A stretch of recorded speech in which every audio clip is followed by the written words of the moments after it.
Voilà, donc si vous pensez à vous marier, pensez à Fabien. Pensez d'abord à nous, hein, mais non, c'est pas vrai. Bah, si vous voulez du bon, venez vers moi quand même. Je rigole.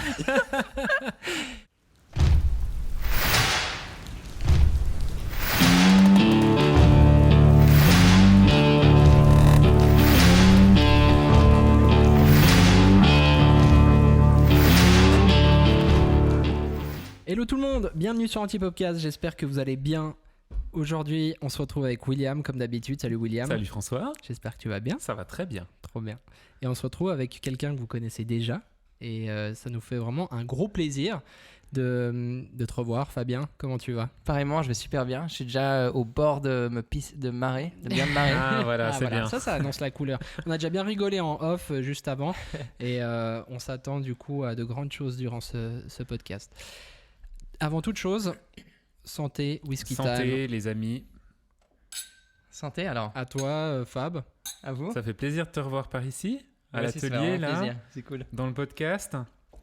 Donc vous avez été nombreux quand même à nous écrire que vous aviez vraiment apprécié la venue de Fabien et ce qu'il avait apporté et tout. Du coup, on s'est dit, il va faire partie de un de ces chroniqueurs qui viendra assez régulièrement, comme Cyril ou Elsa. Donc Fabien, bienvenue. Tu seras un de nos chroniqueurs. Ouais, c'est gentil, merci beaucoup. Je ne le savais pas avant ce soir. Il a été promu. D'ailleurs, j'ai grandi, hein. Je ne sais pas si vous avez remarqué. J'ai 3 coussins. Ça, vous pouvez me voir. Il a 3 coussins sur les fesses. Alors du coup, Fabien, ça sera un de nos chroniqueurs. Donc il viendra de temps en temps nous apporter 2-3 petites chroniques intéressantes. Et du coup, ça commence aujourd'hui. Avant toute chose, Fabien, comment ça va depuis la dernière fois? Alors ça va bien. Bon, bien évidemment, il y a l'histoire Covid. Je ne vais pas vous faire toute la trame, mais c'est très compliqué au niveau photo pour nous en tout cas. On a pas mal de mariages qui ont été repoussés. Tout ce qui est à l'étranger s'est repoussé aussi, voire annulé. Donc, cette année, ça recommence un petit peu, mais c'est vrai que c'est toujours un peu compliqué parce que moi, j'ai dû apprendre à faire attention à mon cœur et à pas être trop triste. Parce que l'année passée, normalement, c'était la Norvège, la Finlande, Guatemala, Texas. Bien fait. Et t'es là, wow, trop bien. Et t'es là, non, il y a un virus. T'avais des voyages comme ça prévus pour j'avais. C'est quoi, des mariages? C'était que des mariages, c'était vraiment que des mariages. C'était vraiment bien. Donc cette année, il y a quand même quelques voyages, je me réjouis quand même. Tu vas où du coup? C'est prévu déjà? Alors, de prévu, il y a Guatemala. Oh là là. Ça va quoi, il y a pire le gars. Quel connard celui-là. Il y a la Toscane. Ah, trop bien. Bon, il parle pas du tout comme ça, je sais pas pourquoi je parle comme ça. Et puis il y a peut-être la Corse et quelques endroits, Trop bien. Ok, d'accord. Ça va être, ça va être cool. Trop bien. Ça, c'est les gros projets donc pour cette année. Ouais. Et puis bien sûr en France et en Suisse. Puis ça continue quoi. En Italie. T'as eu beaucoup de demandes encore cette année? Il y a des gens qui osent de nouveau se marier ou pas? Ouais, alors beaucoup de demandes, mais peu de gens qui osent prendre une décision, ça c'est sûr. Je pense que les gens, ils osent plus prendre de décision. C'est genre à la dernière minute quoi. Ouais, exactement. Ok, d'accord. Les gens, je comprends, ils savent plus quoi faire quoi. Ouais. Mais bon, il y a du travail quand même un peu en perspective. C'est quand même cool d'entendre qu'il y a du mariage qui se fait quand même et que t'en as quelques-uns malgré tout en fait. Ouais, à fond. Il y a quand même des mariages civils qui se sont passés. Donc on avait pas mal de mariages. Jusqu'à maintenant, normalement on aurait dû en avoir 7 et on a 7 gros mariages, 7 mariages, donc la grosse fête. Et on en a eu 3 civils, donc des petits trucs. Donc il y a quand même des petites choses qui se passent et c'est cool, puis ça permet de développer autre chose. Mais c'est loin de ce que normalement tu prévoyais de faire s'il n'y avait pas eu un virus qui venait s'en mêler à tout ça en fait. Voilà, exactement, J'ai appris à faire du pain, donc c'est cool quand même. c'est juste, tu m'avais dit ça. Il nous a pas amené de pain il y a plein de gens qui ont commencé à faire des trucs de malade pendant le Covid. Mais c'est à ça en plus qui m'a. Et puis il y a des gens qui font du pain. Ouais, c'est ça. Donc Fabien, photographe boulanger. Tu sais, c'est comme quand tu vas chez le cordonnier, le gars il fait des clés. Tu sais pas pourquoi. Qui c'est qui s'est dit ok, on fout les clés avec le cordonnier. La guitare couture. Voilà, c'est ça. c'est ça. Du coup, Fabien il est photographe boulanger. Si vous avez besoin d'un boulanger et d'un photographe pour votre mariage, c'est ça. Je vous fais Fabien. No stress, avec plaisir. Trop bien. Bon, ça fait plaisir d'avoir de tes news en tout cas. Voilà, donc si vous pensez à vous marier, pensez à Fabien. Pensez d'abord à nous, hein, mais non, c'est pas vrai. Si vous voulez du bon, venez vers moi quand même. Je rigole. Mais bon, voilà. N'hésitez pas vraiment à aller suivre Fabien sur Instagram, photographe de mariage suisse. C'est son pseudo. Quel connard. Je devais le placer, ça.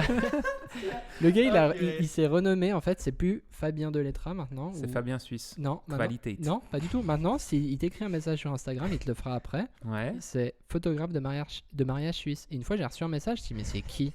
En fait, c'est Fab. Ouais, mais tu sais, machin. Ok, d'accord, il faudra qu'on débriefe là-dessus. Ouais, on va débriefer, mais en Après, off parce que ça va partir. Bon, après les verres de whisky quand même. Enfin, voilà. Fabien, du coup, aujourd'hui, Grand moment. c'est un grand moment pour cette saison 2, vraiment. En plus, sérieusement, c'est qu'en fait, on a mis en place ces chroniques. C'était un peu le but. Et du coup, tu es notre premier chroniqueur d'Antipopcast. Et c'est vraiment un honneur. Ah, mais je suis trop honoré, tu rigoles. Du coup, on t'écoute. C'est à toi la parole. Tu veux qu'on diffuse un PowerPoint en arrière-plan? Bah t'as un rétroprojecteur, j'ai les diapositives, j'ai les transparentes, tu sais, à l'ancienne, c'est quand c'est l'exposé le mec. Ouais. Oh, purée. Non mais le terrain est à toi, le terrain de jeu. Trop bien. Mm-hmm. Et super, je me suis dit on pourrait ouvrir un peu cette conversation.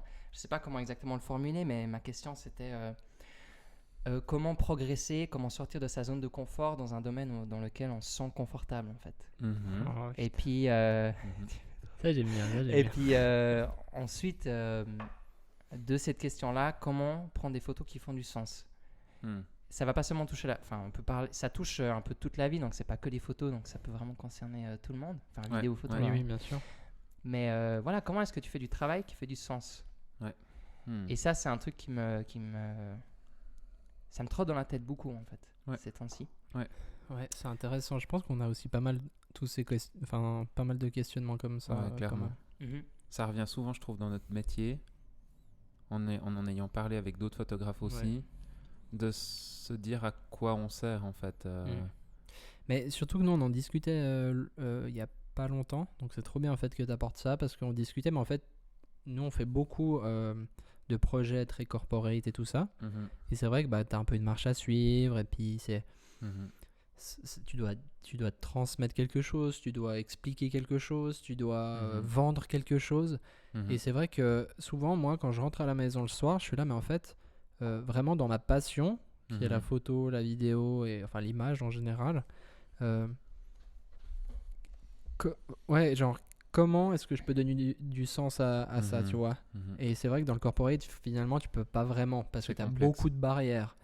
Mais du coup, je trouve que c'est compliqué quand tu vas trop dans un endroit, comme le corporate, de après faire machine arrière. Tu dois te remettre en question et dire, ok, en fait, c'est quoi que j'aime vraiment. Moi, je l'ai remarqué quand, par exemple, j'éditais des photos, mais pour moi. Et en fait, je commençais à les éditer, mais en mode comme on les édite pour nos clients. Donc avec on a une ligne de conduite, on a une charte graphique entre guillemets, enfin comment on édite toutes les photos pour que ça soit des pack shots, que ce soit, enfin peu importe. Et du coup j'étais tellement fait là t'es pas du tout en train d'éditer comme toi tu aimes, enfin même si j'aime notre edit pour le corporate. Mais il correspond à l'identité de la boîte en fait. Exactement. Donc compliqué, mais je te laisse continuer, du coup je t'ai coupé. Non, c'est bien, c'est chouette. Mais du sens dans nos travaux. Ta première question c'était, avant le sens de notre travail, c'était comment progresser dans sortir de ta zone de confort. Dans un domaine dans lequel tu te sens bien, en fait, tu te sens confortable. Bon, c'est vrai que nous on a une zone de confort, elle n'est pas vraiment confortable, mais c'est vrai, c'est très corpo quand même ce qu'on fait. J'aime beaucoup cette question. Parce que je pense en fait t'es obligé d'avoir une remise en question. En fait, à mon avis, les meilleurs, c'est ceux qui arrivent à se remettre continuellement en question.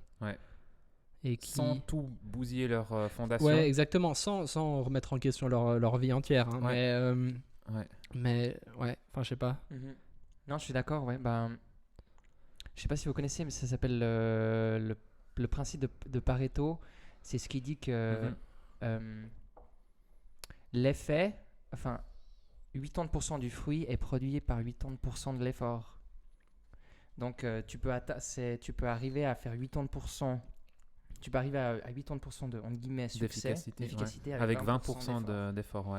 Et la question, c'est comment est-ce que tu arrives aux 20% qui restent. Et là, il faut 80% d'effort. Alors que souvent, on fait même on a tendance à faire un peu l'inverse, à faire 80% d'efforts pour 20% Ouais, exactement. de retour. C'est ça, ouais. Ouais. Mais je me disais, en fait, j'ai l'impression, enfin, c'est un truc de ouf. La photo, c'est tellement un truc qui est accessible. Et la vidéo, dans le sens où tout le monde peut s'y mettre. Ouais. Et même les plus grands débutants, entre guillemets, s'ils ont un œil, ils font des photos de malades et des vidéos de dingue, des gens qui commencent tout juste. Ouais. Et même avec ton iPhone, tu peux aller dans une montagne où il y a un magnifique coucher de soleil, où tu as quelqu'un qui s'est un peu posé, entre guillemets. Tu prends une photo, c'est une photo géniale. Elle peut avoir un look professionnel et il y a plein de gens qui peuvent l'acheter, entre guillemets. Ouais. Mais qu'est-ce qui te démarque de ces gens, en fait? J'ai l'impression qu'en photo, c'est plus accessible qu'en vidéo. Ouais. Parce que la photo, tu peux feindre sur une image le fait que tu te débrouilles bien. En vidéo, je trouve que quand tu es pro, ce que je ne suis pas, mais que tu es François, en tout cas plus orienté vidéo, je trouve que sur un montage, on voit quand même vite, enfin sur un montage, sur ce qui mène au produit final, on voit quand même plus vite en vidéo celui qui est pro et celui qui est pas pro. Enfin, celui qui a, on va dire, des grandes compétences et celui qui en a pas. Ouais. Si on parlait pas de professionnalisme ou non-professionnalisme. En photo, j'ai l'impression que, effectivement, avec ton téléphone et un bon filtre, et voilà, tu arrives à faire une image en prenant du temps qui soit dingue. Ouais. Mais en fait, je reviens sur ce que tu dis qui est assez intéressant. Moi, je pense que tu vois en fait la différence dans les petits détails. Et puis en fait, ça revient sur un des podcasts qu'on avait fait dans la saison 1 où on parlait de qu'est-ce qu'un professionnel, tu vois, je crois que c'était dans le podcast Devenir indépendant, mais je suis pas sûr. Et puis en fait, on discutait, mais qu'est-ce qui sépare finalement un passionné, comme on est les trois là, comme sûrement vous êtes vous en train d'écouter ou regarder ce podcast. Qu'est-ce qui sépare un fan de l'image d'un professionnel, tu vois? Et moi, je pense que c'est bien sûr dans les petits détails, que ça soit dans la photo ou de la vidéo, comment tu retouches, plein de trucs. Ton cadrage, ta façon de travailler, et puis même, comment dans le produit fini, parce que final, c'est ça que les gens voient. Donc finalement, qu'est-ce qui te démarque dans le produit final? C'est des petits détails, tu vois. Après, il y a tout ce qu'on voit pas derrière, que le pro doit gérer. Exactement. Et que le gars qui fait ça par passion ne fait pas. L'archivage, le contact client, etc. Ouais, exactement, contact client. Mais après ça, on s'éloigne un peu de la question de base, tu vois. Je suis entièrement d'accord, mais finalement, je me dis que c'est vrai que comment est-ce qu'on peut se démarquer? C'est dur. C'est dur. Mais on le remarque, c'est dur. Enfin, franchement, je sais pas vous, mais moi, je poste une photo sur Insta. Elle fait 50 j'aime maintenant avec le nouvel algorithme. C'est là, bon, c'est fini, ma carrière est terminée. Non, mais on est noyé dans un flux d'images et d'infos tellement énorme et qui augmente de jour en jour, de toute façon. Donc, c'est compliqué. Surtout si tu te bases sur des réseaux sociaux pour évaluer ton travail. C'est de plus en plus impossible, je pense. Mais moi, je pense que on est quand même, c'est quand même beaucoup les hommes qui valident les hommes. Tu vois ce que je veux dire? C'est quand même donc hommes avec grand H, hein, donc femmes et hommes. Mais c'est quand même les gens qui valident les autres personnes, tu vois. Si maintenant Fabien, il est connu, mais je veux dire, tu vois, il est pas certifié, il est pas encore connu comme il devrait être. Enfin bref. T'es gentil. Il fait des photos maintenant, il continue, mais du jour au lendemain, il y a quelqu'un d'à peu près célèbre qui va le mettre en avant, il devient célèbre, mais sa photo n'a pas changé. Entre guillemets, tu vois, je veux dire, bien sûr, t'évolues, je pense, tous les jours dans comment tu fais les choses, bien sûr, mais ça n'a pas évolué, tu vois. Et puis, qu'est-ce qui fait du coup que maintenant les gens te mettent plus en avant qu'avant, tu vois? Finalement, c'est juste, j'ai l'impression que tu peux faire les plus belles photos du monde. Moi, je suis tombé des fois sur des comptes de gens.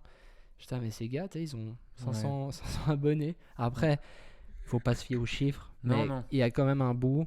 C'est ça aussi qui va te faire percer ou qui va te faire, en tout cas, qui va t'ouvrir des portes. Et voilà.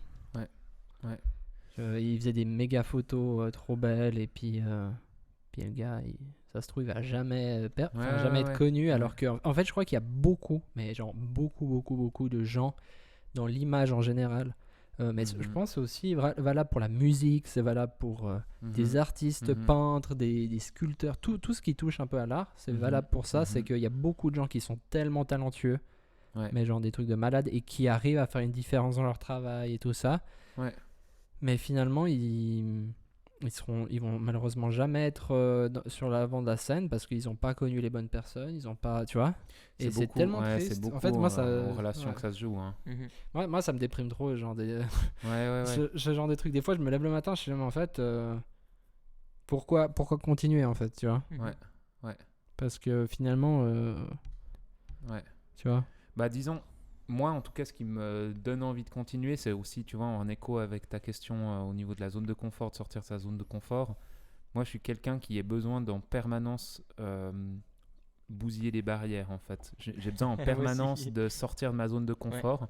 Sinon, je tombe dans l'ennui. Ce qui est un peu dramatique quand même, parce qu'en fait, j'ai besoin de constamment me mettre en danger. Alors, c'est un danger qui n'est pas vital, c'est-à-dire que le fait de vouloir avoir une boîte qui avance, qui évolue, où on engage des gens, où on grossit, où on fait des paris un peu sur des choses, c'est un risque, mais c'est pas un risque démesuré que je prendrais comme si j'étais avec une moto, une 1000, et puis comme par le passé, de rouler beaucoup trop vite, et puis voilà.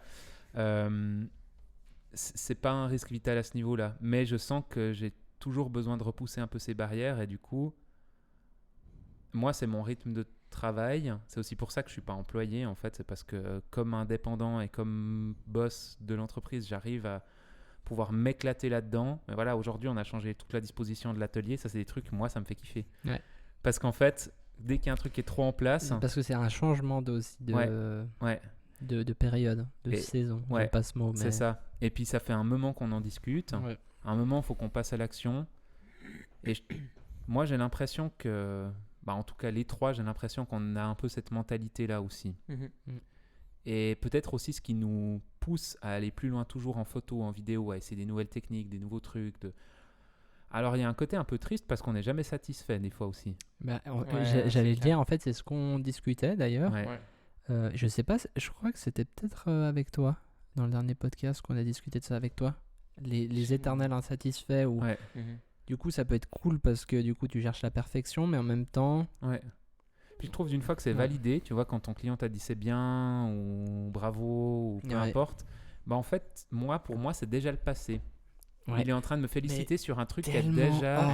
En fait, j'ai l'impression d'être déjà plus loin maintenant. Ou s'ils veulent faire... j'ai cru que j'étais seul à être dans ce... Non, clair.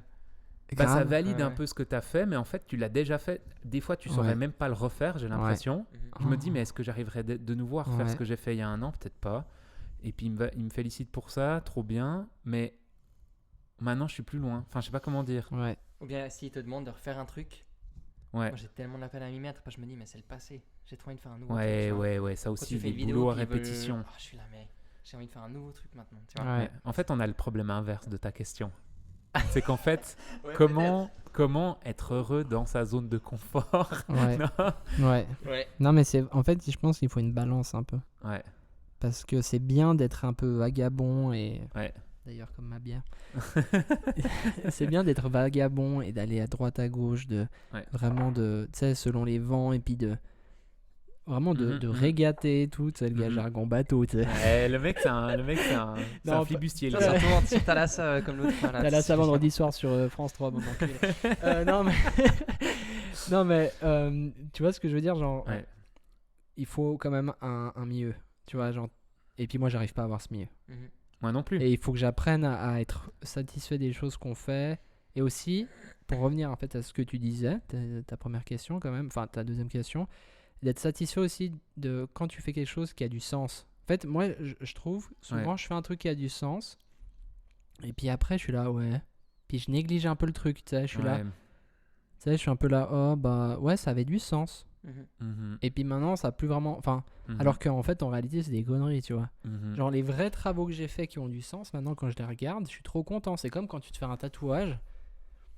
Je dis toujours aux gens, alors bien sûr c'est esthétique et c'est trop bien, mais faites-vous un tatou qui a un minimum de sens. Peu importe, ça peut être une connerie, mais parce que je trouve que dès que tu le regardes, en fait tu te remémores. C'est pas juste le sens du truc, mais la période dans laquelle t'étais. Tu vois ? Et moi, c'est ça, genre, typiquement, on fait une photo, on fait un portrait, on fait un film, on fait peu importe ce qu'on fait.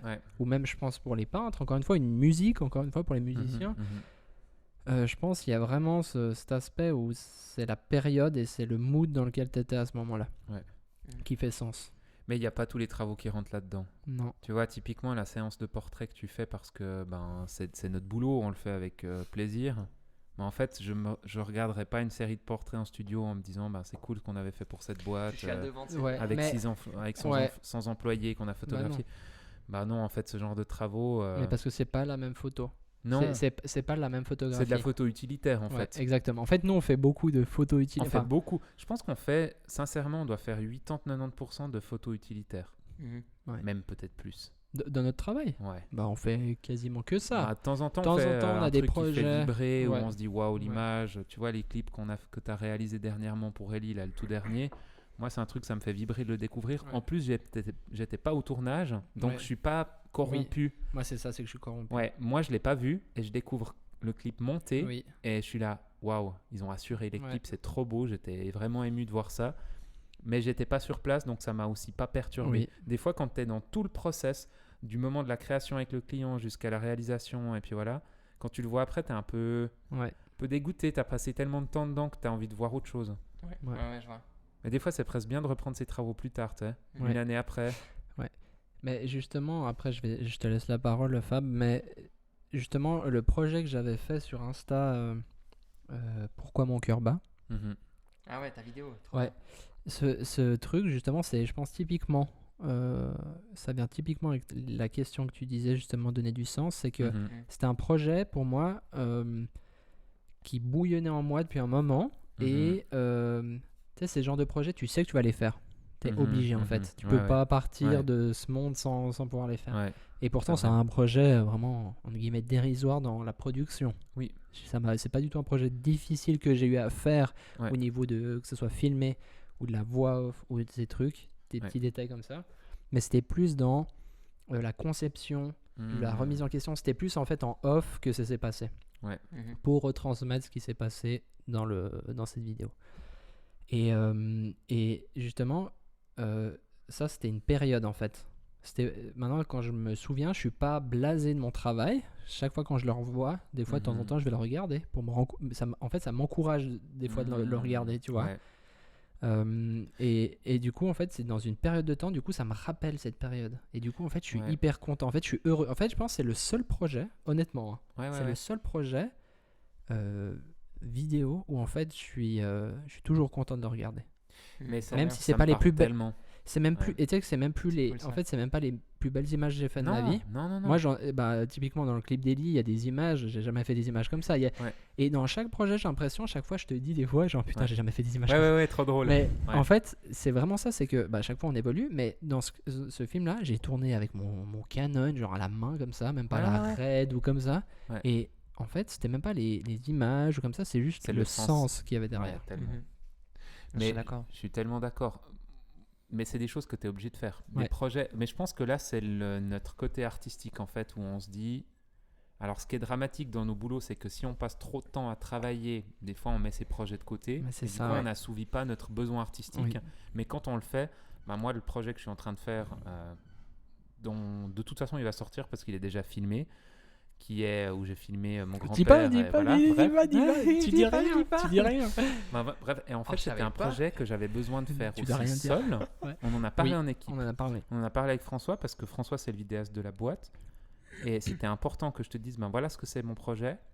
Mais j'avais besoin de le faire seul. Parce qu'en fait, je devais être seul face à la personne. Je devais être seul face à tout. Vous le verrez. Je sais pas quand il va sortir. Quasi tout est filmé. Et c'est un process. C'est un process. En fait, il est toujours en cours. Mais je devais il est en cours, mais je devais me grouiller au début de filmer. Il y avait des étapes à ne pas louper en fonction des saisons, des personnes à filmer, etc., des moments de vie.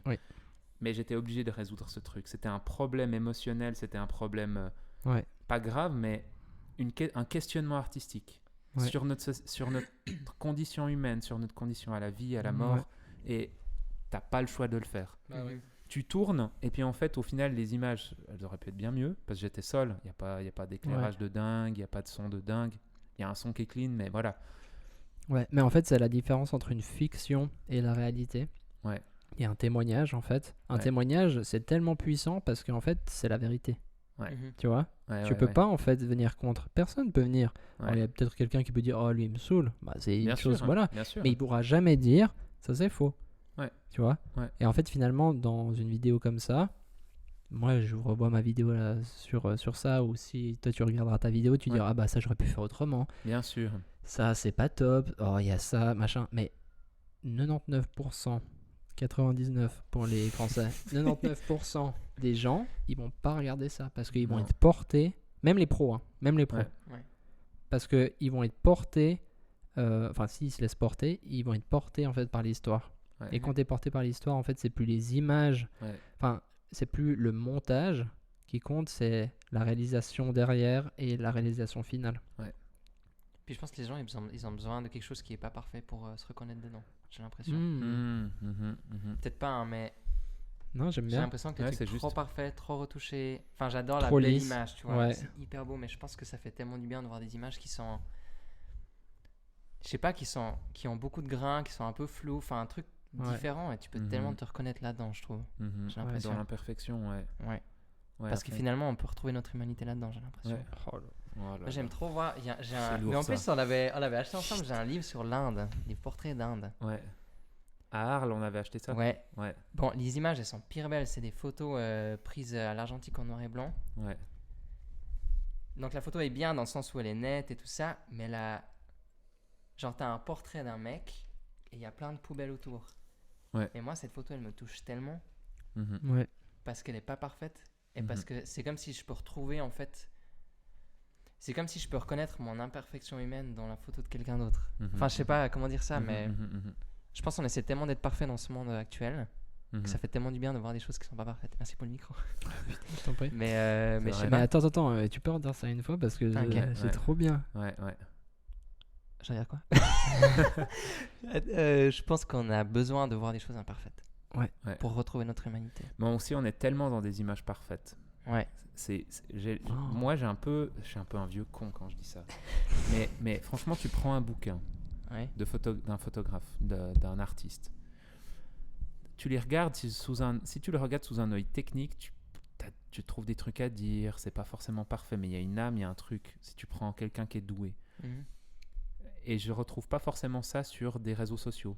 Par contre, sur Clairement. des réseaux sociaux, je suis bluffé par des techniques où je me dis Ouais. jamais j'arriverai à faire des techniques comme ça. Ouais, ouais, Mais en fait, on est un peu dans une perfection suivant qui c'est, tu vois, ouais. Mhm. sur des effets, sur des transitions, sur des trucs où Ouais. t'es là, mais les gars, ils envoient tellement du lourd au niveau technique, au niveau bam, bam, bam. Puis en fait, au niveau du sens derrière, Hmm. Je Mais suis ouais, mais bien d'accord. en fait, ça me touche beaucoup tout ce qu'on dit, mais j'ai vraiment l'impression que c'est ça. C'est qu'en fait, finalement, comme on disait au tout début, tu peux vraiment camoufler des choses. Et Ouais. vraiment, hein, même dans mes Ouais. photos, si vous avez déjà vu une fois mes photos et tout, il y a plein de choses. Si je vous montre la photo avant et après, vous dites, mec, t'as un margoulin. Tu vois, genre. Non, mais vraiment, tu vois. Mais en même temps, ça Ouais. fait partie du jeu. Enfin, Ouais, tu ouais, vois. Ouais, bien sûr, bien sûr. Mais je te rejoins pire beaucoup là-dedans parce qu'en fait, finalement, il y a beaucoup de gens, un peu des Mhm. usurpateurs. Non, mais Mhm. c'est pas ça, c'est juste que Les charlatans. ils veulent, et puis tant mieux pour eux hein, s'ils gagnent leur vie comme ça. Mhm. Mais ils font des belles images parce qu'ils ont une très grande technique. Mais Mhm. finalement, le projet derrière, si tu grattes un peu, Ouais. il est dérisoire, tu vois. Mhm. Ouais. Et en fait, c'est vrai que en grandissant, après je suis encore très jeune, mais voilà, je commence à de plus en plus apprécier finalement les travaux qui ont du sens. Mhm. Ouais. En fait. Et en fait, c'est Franchement, trop bien que tu aies parlé de ça, Fab. Parce que Ouais. c'est trop bien comme sujet en fait. Ouais, ouais, De à plus fond. en plus, je suis attiré pas par ah, le gars il a lissé pire bien son image, c'est machin. Oh, t'as vu, il y a ce Ouais. petit truc. Non, c'est qu'est-ce que c'est le projet Mhm. Ouais. et qu'est-ce qu'il veut me dire par là. Qu'est-ce qu'il veut transmettre comme message. Et en fait, ça, Ouais. c'est au-dessus de tout. Tu Mais peux on a venir avec remarqué, n'importe on a quoi. remarqué que c'était aussi quelque chose qu'on devait travailler. Ouais. Parce qu'au niveau qualité d'image et production, on peut pas dire que c'est le top, mais on fait un bon travail. Ouais. Par contre, c'est vrai qu'on s'est dit plein de fois, au niveau histoire, au niveau voilà, le projet qu'on a fait sur Brown Film, enfin sur Brown En pour 12 heures. En 12 heures. D'ailleurs, vous pouvez aller le voir, il est pouvez en aller le voir. description. Ouais, il est trop, juste trop Je veux en bien. bas. dire, on aurait pu faire bien mieux au niveau de la réalisation. De la Oui. réalisation technique. C'est un projet en 12 heures, donc bonne chance pour faire mieux en 12 heures, mais on vous lance le challenge. on aurait pu faire mieux, avec un peu plus de temps, avec plus de préparation, etc. Mais au niveau du sens du film, en plus c'était une histoire personnelle, c'était quelque chose qui était un vécu. C'était un témoignage. Voilà. C'était un témoignage. Ouais, Enfin voilà, vous irez le voir. Allez le voir, ça vaut la peine. Peut-être ça va pas vous toucher, mais voilà. Ça m'étonnerait. Ça m'étonnerait. Ou sinon vous allez êtes chialer. vraiment... Non, Sinon, vous êtes vraiment un connard. vous êtes un connard. Ouais. Mais c'est un des seuls projets où on a mis vraiment du sens plus que ce qu'on en met d'habitude, parce qu'en fait, c'était pas une commande d'un client. Ouais, à fond. Ouais, chercher, finalement, c'est ce qu'on discutait avec William, mais je pense que tu vas dire, enfin, tu vas être d'accord avec ça, Fab, c'est que finalement, on sait tourner des belles images, on connaît la technique, on sait faire une image, tu sais faire un portrait, je veux dire, tu vois. Mais ce qui compte finalement, c'est pas l'image, mais c'est l'histoire ou le message qui compte. Je suis bien d'accord. Je pense. Bah, un des trucs, j'ai trop de choses à dire là. Vas-y, balance. Par où commencer? Bah, un des trucs, avant quand je faisais des photos, et ben, tu prends la photo et ensuite tu regardes l'appareil et tu regardes ce que c'est comme photo. Après, tu vas sur ton ordinateur, tu mets les réglages et t'es là, wow, c'est de la photo, c'est un truc de malade, elle est trop stylée. Et j'essaye à me forcer à voir les choses complètement différemment. J'essaye de voir un moment et de me dire, wow, c'est trop un bon moment, et de prendre la photo.